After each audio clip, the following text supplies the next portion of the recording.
Bersyukur kepada Tuhan Yesus Kristus, oleh karena kita sudah melewati peringatan kenaikan Tuhan Yesus ke surga, dan kita sudah tiba hari perhentian Tuhan, Sabat Tuhan, hari Minggu kita. Itu sebabnya kita boleh mengadakan ibadah raya dengan penuh kegembiraan kepada Tuhan. Kita akan berdoa supaya kita boleh menerima kebenaran firman Tuhan. Tuhan Yesus Kristus, terima kasih Engkau memberkati kami, Engkau menopang kami Tuhan. Hari-hari yang kami lalui, yang kami jalani, terus disertai oleh Tuhan. Berkati kami Tuhan, tuntun kami, supaya kami boleh berkemenangan di dalam Tuhan. Kami berdoa Tuhan, kiranya Tuhan memberkati kami semua dengan setiap pekerjaan kami, usaha kami. Kami juga berdoa yang mungkin sedang merindukan pekerjaan, Tuhan berkati. Yang mungkin sedang sakit, Tuhan jamah, Tuhan sembuhkan. Yang mungkin sedang bersedih, Tuhan Engkau memberikan penghiburan. Hari ini Tuhan, kiranya Tuhan memberkati kami. Dan biarlah firman Tuhan mengobati luka-luka batin kami. Dan kami diteguhkan. Hanya di dalam nama Tuhan Yesus Kristus kami berdoa. Amin. Bapak Ibu yang kekasih di dalam Tuhan, mari kita akan merenungkan kebenaran firman Tuhan yang saya beri judul Berjalan-jalan dalam api bersama anak Allah. Terambil dalam kitab Daniel pasal 3 ayat 25. Demikian firman Tuhan. Katanya, tetapi ada 4 orang kulihat berjalan-jalan dengan bebas di tengah-tengah api itu. Mereka tidak terluka, dan yang keempat itu rupanya seperti anak Allah. Bapak, Ibu, dan saudaraku yang kekasih di dalam Tuhan, dalam seni berkhotbah ada beberapa istilah yang digunakan, yaitu homiletika. Ini mengacu pada studi tentang bagaimana berkhotbah. Dan ini adalah studi tentang persiapan dan penyampaian khotbah. Dan yang kedua adalah istilah dengan nama hermeneutika. Dalam studi teologi dikatakan ini adalah studi tentang bagaimana menafsirkan Alkitab atau aturan-aturan menafsirkan kitab suci. Dalam hermeneutika ada seorang ahli yang bernama Mr. Dehan. Dia memberikan 3 aturan dalam hermeneutika, yaitu yang pertama dikatakan seluruh kitab suci memiliki 1 tafsiran utama. Yang kedua, seluruh kitab suci memiliki beberapa aplikasi praktis. Dan yang ketiga, sebagian besar perikop kitab suci juga memiliki penyataan nubuatan. 3 aturan hermeneutika dalam menafsirkan Alkitab dari Dr. Dehan ini akan saya gunakan sebagai garis besar khotbah dari kitab Daniel pasal 3 ayat 9. Dan pasti akan sangat berbeda dengan teknik homiletika yang lain. Mari kita akan mendengarkan. Bagian yang pertama dikatakan bahwa seluruh kitab suci memiliki tafsiran utama. Bapak, Ibu, dan saudaraku yang kekasih di dalam Tuhan, Nebukadnezar adalah Raja Babel. Pada abad ke-6 sebelum kelahiran Kristus, Nebukadnezar mengirim pasukannya untuk mengepung Yerusalem. Prajuritnya menangkap Raja Yehuda dan menawannya dan mendeportasinya ke negeri mereka. Mereka mengobrak-abrik bait suci orang Yahudi dan mengambil perkakas-perkakas di rumah Allah itu dan membawanya pulang ke Babel. Raja Nebukadnezar juga memerintahkan pasukannya untuk menawan sebagian dari orang-orang Yahudi untuk dibawa ke dalam pembuangan ke Babel untuk dijadikan budak. Tetapi Raja Nebukadnezar memerintahkan hambanya yang bernama Aspenas untuk mengambil orang-orang muda yang cerdas, orang-orang muda yang terbaik, dan kemudian mengajari mereka bagaimana bahasa Kasdim dan juga ilmu pengetahuan orang Babel. Sehingga mereka bisa berdiri di istana raja sebagai pelayan khusus. Keempat orang itu adalah Daniel, Sadrak, Mesak, dan Abednego. Dan kita melihat bagaimana Tuhan memberkati keempat pemuda Yahudi ini dengan cara yang khusus. Ketika Raja Nebukadnezar menanyai mereka di dalam Daniel 1 ayat 20 dikatakan, didapatinya bahwa mereka 10 kali lebih cerdas daripada semua orang berilmu dan semua ahli jampi di seluruh kerajaannya. Sang raja belajar untuk mempercayai penilaian mereka dan juga mengandalkan mereka sebagai penasehat. Bahkan raja mengangkat Daniel sebagai wakilnya, penguasa atas seluruh wilayah Babel, dan dia menjadi orang kedua setelah Raja Nebukadnezar itu sendiri. Bahkan raja juga memberikan kedudukan kepada Sadrak, Mesak, dan Abednego, satu kedudukan tertinggi dalam pemerintahan di bawah kepemimpinan Daniel. Bapak, Ibu, dan saudaraku yang kekasih di dalam Tuhan, selanjutnya raja juga membuat sebuah patung emas yang besar dengan ukuran 90 meter. Dan ini sangat besar. Kemudian dia memerintahkan agar semua orang menyembahnya. Semua pemimpin Babel datang ke sana pada hari tertentu. Bahkan bentara raja dengan keras menyatakan bahwa setiap orang yang tidak sujud dan tidak menyembah berhala itu akan dicampakkan ke dalam perapian yang menyala-menyala. Daniel pasal 3 ayat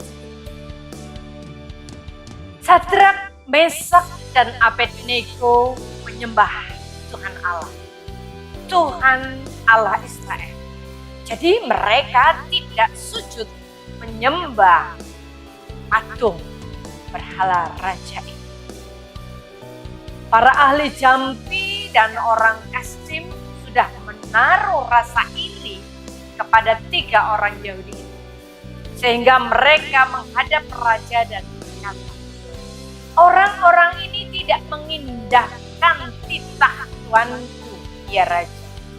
Mereka tidak memuja dewa tuanku dan tidak menyembah patung emas yang telah tuanku dirikan. Daniel pasal 3 ayat 12. Kemudian Raja Nebukad marah sekali. Dan dalam marahnya ia memerintahkan untuk membawa Sadrak, Mesak, dan Abednego menghadap kepadanya. Dan dia mengatakan kepada mereka, jika mereka tidak menyembah berhalanya, dia akan melemparkan mereka ke dalam perapian yang menyala-nyala. Apa jawaban mereka kepada raja? Adalah jawaban yang klasik. Seorang diaken yang bernama Mensia tahu betapa hal ini sebuah kata-kata yang luar biasa. Bapak, Ibu, dan rekan-rekan, mereka mengatakan dalam Daniel 3 ayat 17 dan 18 dikatakan, jika Allah kami yang kami puja sanggup melepaskan kami, maka ia akan melepaskan kami dari perapian yang menyala-nyala itu dan dari dalam tanganmu, ya Raja. Tetapi seandainya tidak, hendaklah tuanku mengetahui, ya Raja, bahwa kami tidak akan memuja dewa tuanku dan tidak akan menyembah patung emas yang tuanku dirikan.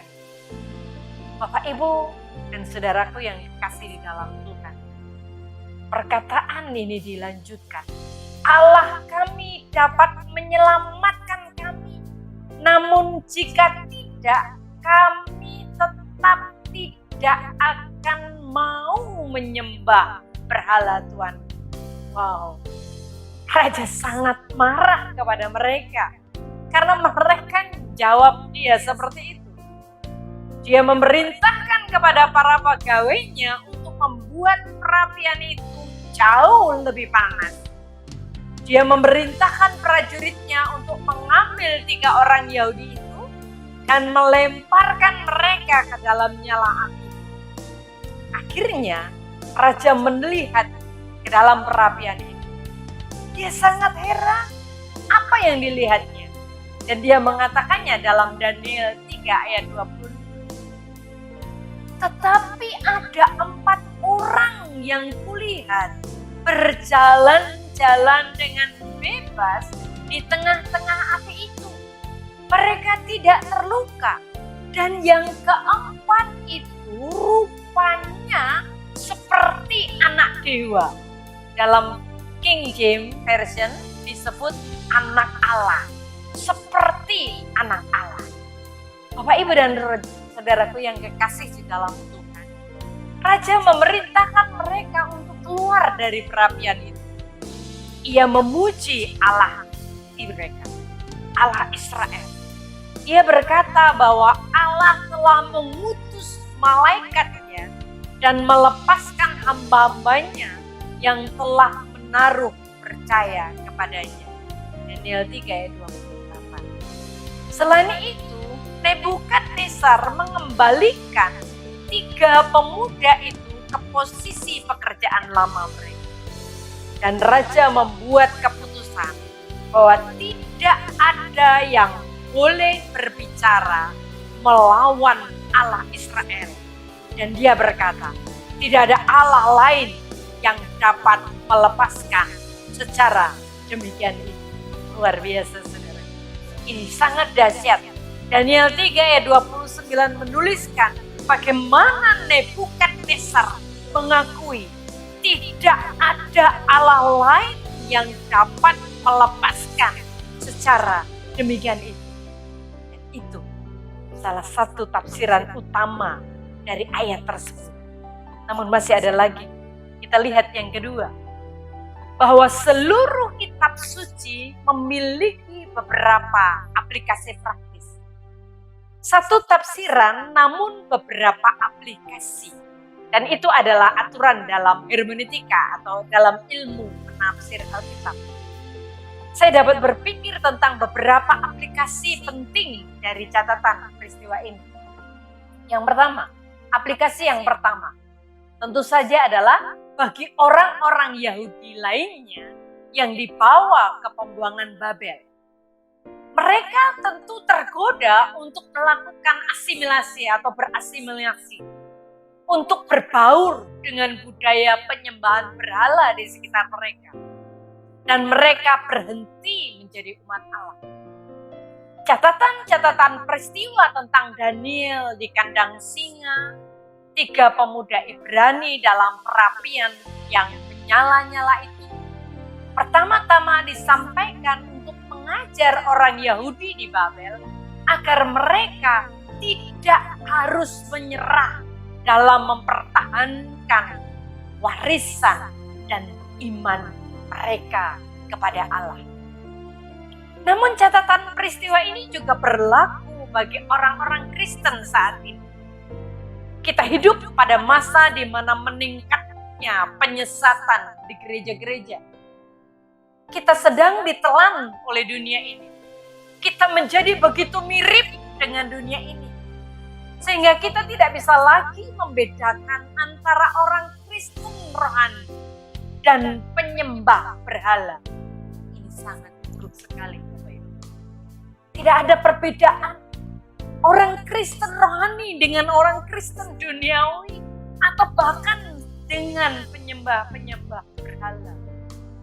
Sungguh-sungguh sangat mengerikan. Kita lihat, 3 pemuda Ibrani dalam kitab Daniel ini mengatakan kepada kita, kami tidak akan berasimilasi. Kami akan tinggal dan bekerja di dalam dunia ini dan pergi ke kampus bersama dengan dunia ini dan bersikap sopan dengan dunia ini, tetapi kami hanya akan melangkah sejauh ini dan tidak lebih jauh, tidak peduli apapun resikonya. Ini bentuk tafsiran yang saya sedang jelaskan tentang asimilasi. Daniel pasal 3 ayat 17 dan 18 dikatakan, Allah kami yang kami puja sanggup melepaskan kami. Tetapi seandainya tidak, hendaklah Tuanku mengetahui, ya Raja, bahwa kami tidak akan memuja Dewa Tuanku dan tidak akan menyembah patung emas yang Tuanku dirikan itu. Kami akan berdiri dan hidup sesuai firman Tuhan. Meski untuk itu kami akan ditindas. Meski untuk itu kami akan diserang. Meski untuk itu kami akan mendapat tekanan. Tetapi kami akan menjawab kepada para profesor yang sedang mengajar kami, yang mencoba untuk mencekoki kehidupan kami dengan teori-teori evolusi, teori-teori ateisme ke dalam kerongkongan. Kami tidak akan menghadiri pesta brutal. Kami tidak akan menonton, bahkan walau hanya 5 menit, untuk menempatkan propaganda anti-Kristen di salah satu misi mereka. Kami tidak akan pernah lagi menonton konser yang selama mereka menghadirkan propaganda yang menyolok, menyerang, menolak dasar dari iman Kristen. Dan jika itu membuat kami dalam kesulitan, biarlah itu terjadi.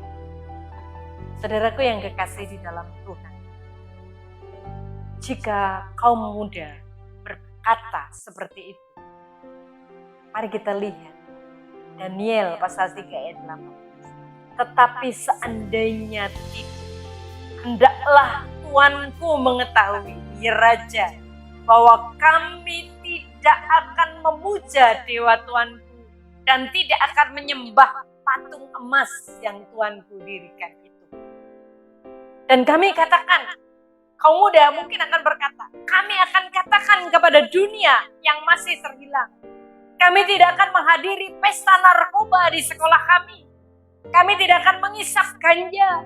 Bahkan walaupun itu legal, kami tidak akan melihat film-film pornografi.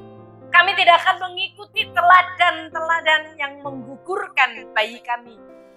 Kami tidak akan melewatkan untuk pergi ke gereja demi sebuah pesta yang tidak ada. Tidak pernah. Kami tidak akan pernah melakukan hal-hal itu.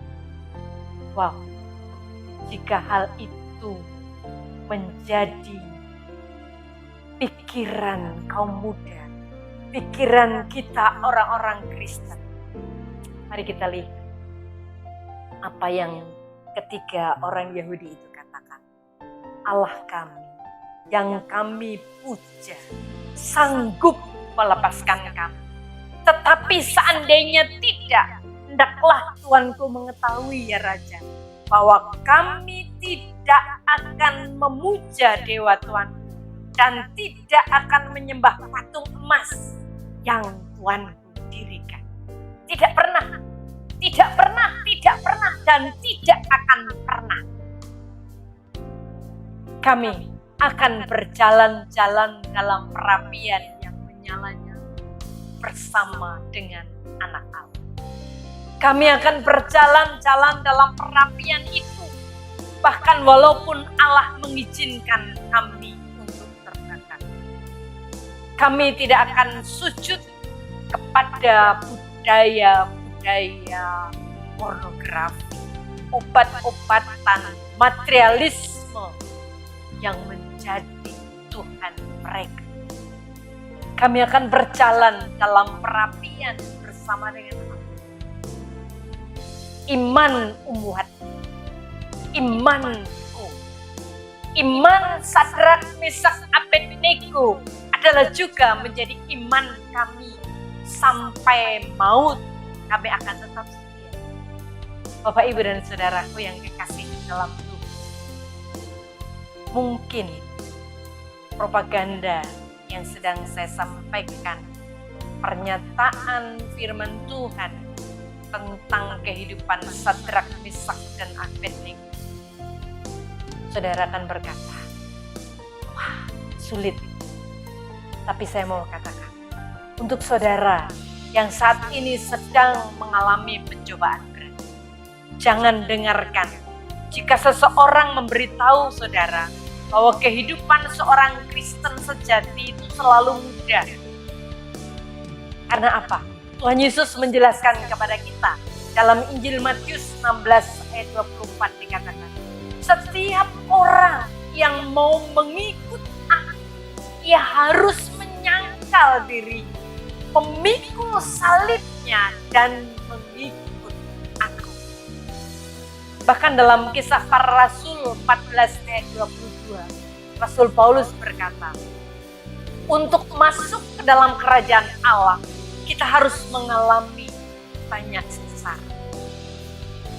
Jika Anda, jika Bapak Ibu, jika saudara orang-orang muda adalah seorang murid Kristus yang sejati, Anda akan hidup melalui banyak pencobaan. Tetapi jangan takut. Saya mau katakan, Tuhan Yesus berkata dalam Injil Matius 5 ayat 11 sampai 12, berbahagialah kamu jika karena kamu aku dicela dan dianiaya dan kepadamu difitnahkan segala yang jahat. Bersukacitalah dan bergembira karena upahmu besar di surga. Sebab demikian juga telah dianiaya nabi-nabi yang sebelum kamu.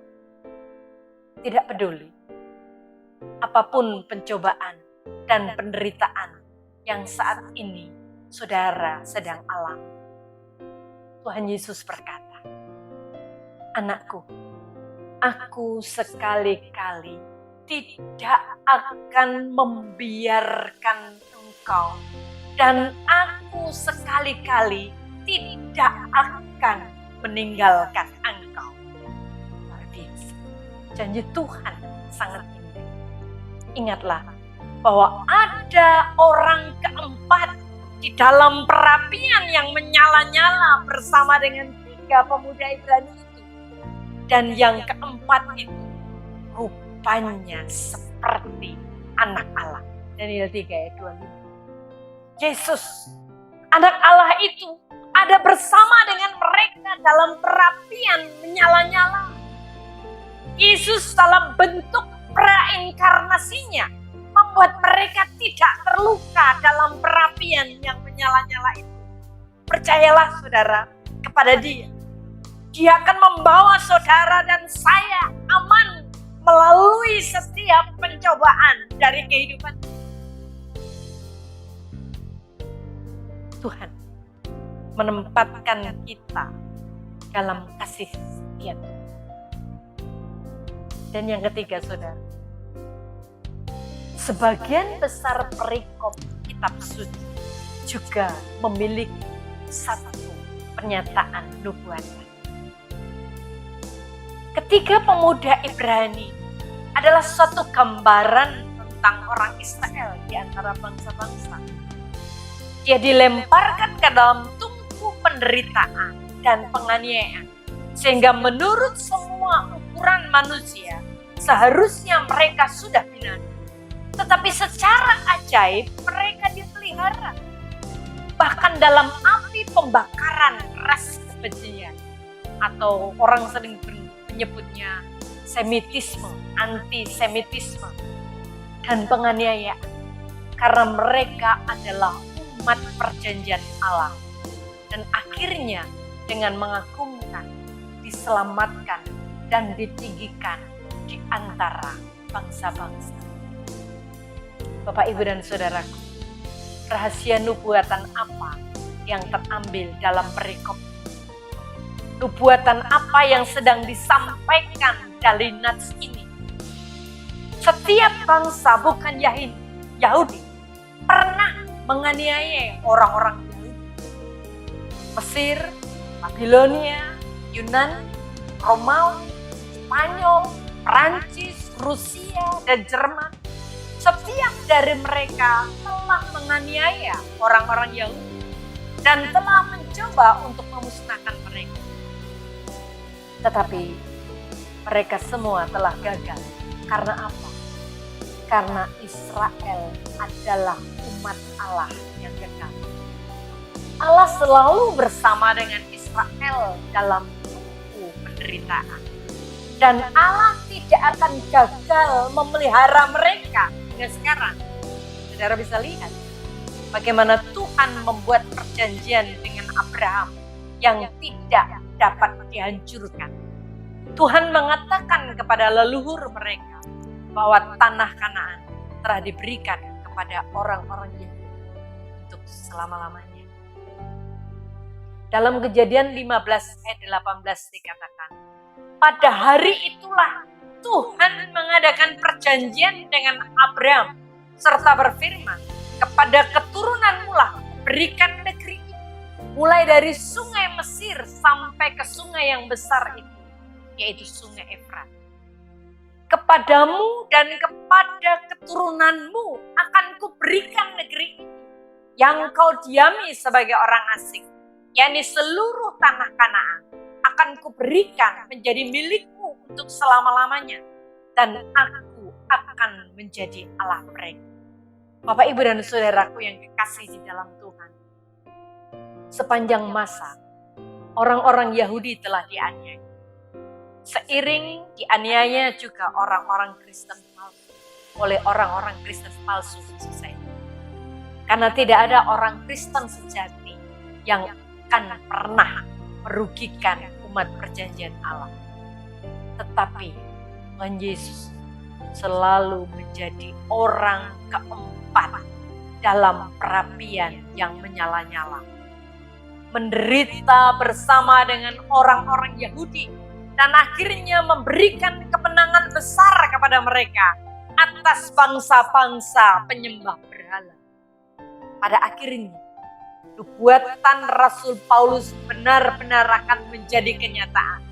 Karena dia mengatakan dalam Roma 11 ayat 26, dengan jalan demikian seluruh Israel akan diselamatkan. Seperti ada tertulis, dari Sion akan datang penebus. Ia akan menyingkirkan segala kefasikan daripada Yakub. Bapak, Ibu, dan Saudaraku yang dikasihi dalam Tuhan. Sebagai kesimpulan, mari kita berpikir tentang orang keempat dalam perapian yang menyala-nyala, yang bersama dengan 3 orang Ibrani. Nebukadnezar mengatakan dia malaikat dalam Daniel 3 ayat 28. Malaikat berarti utusan Tuhan. Dan dalam perjanjian lama sering merupakan penampakan prainkarnasi Tuhan Yesus. Misalnya, malaikat Tuhan menampakkan diri kepada Manoah, ayah dari Samson. Alkitab mengatakan, maka taulah Manoah bahwa dia itu malaikat Tuhan. Berkatalah Manoah kepada istrinya, kita pasti mati, sebab kita telah melihat Allah. Hakim 13 ayat 21. Jadi saudaraku, malaikat Tuhan itu adalah Allah. Yesus, pribadi kedua dari Tritunggal yang menampakkan diri dalam perjanjian lama sebelum inkarnasinya dalam rahim Maria. Juga di sini dalam Daniel 3 ayat 25, sang raja melihat ke dalam perapian yang menyala-nyala itu dan berkata, Yang keempat itu rupanya seperti anak Allah. Saya percaya bahwa orang keempat itu adalah anak Allah. Anak Allah, pra-inkarnasi Kristus.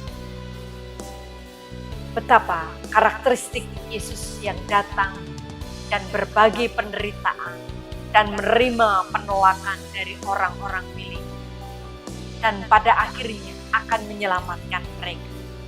Dia turun dari surga ke dalam rahim perawan Maria. Dia tidak hanya turun sebagai Tuhan di atas segala Tuhan dan Raja di atas segala Raja. Ketika dia dilahirkan di Bethlehem pada Natal pertama, dia akan datang sebagai Raja segala Raja di masa depan.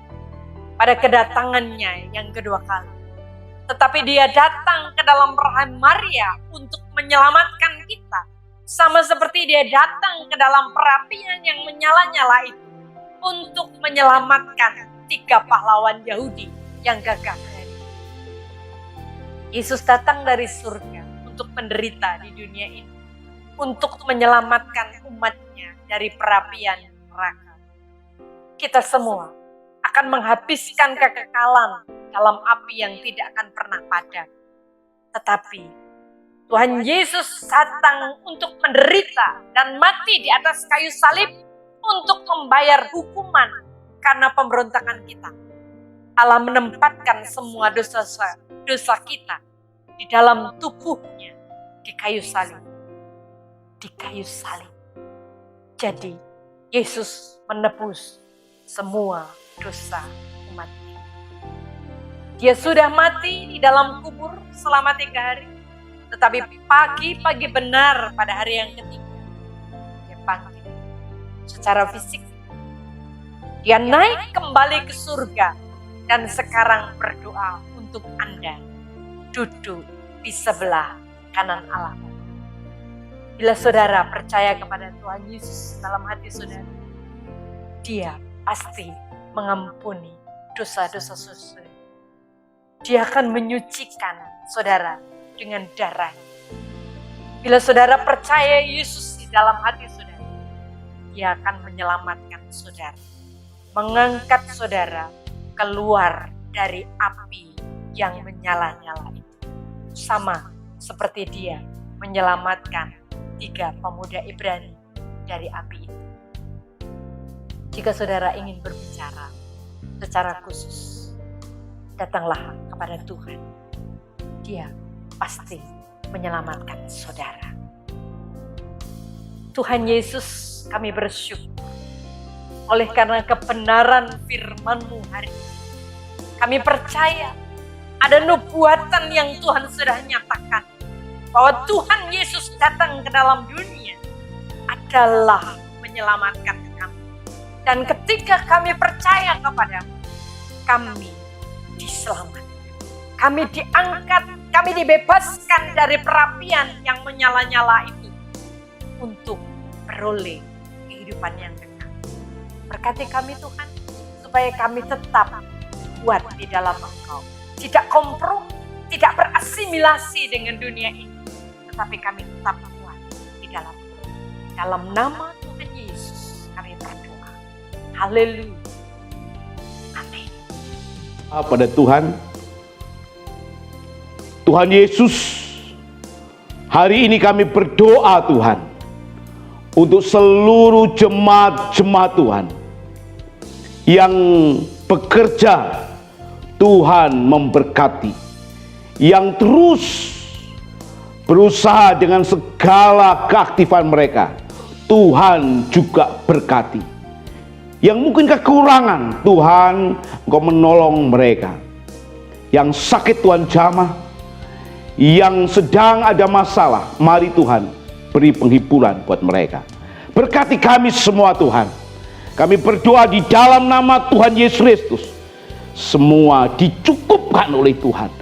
Bahkan Tuhan memberikan satu kelebihan oleh karena Tuhan bersama dengan kami. Berkati kami Tuhan. Tuhan memberkati saudara dan melindungi saudara. Tuhan menyinari saudara dengan wajahnya dan memberi kasih karunia. Tuhan menghadapkan wajahnya bagi saudara dan memberi damai sejahtera.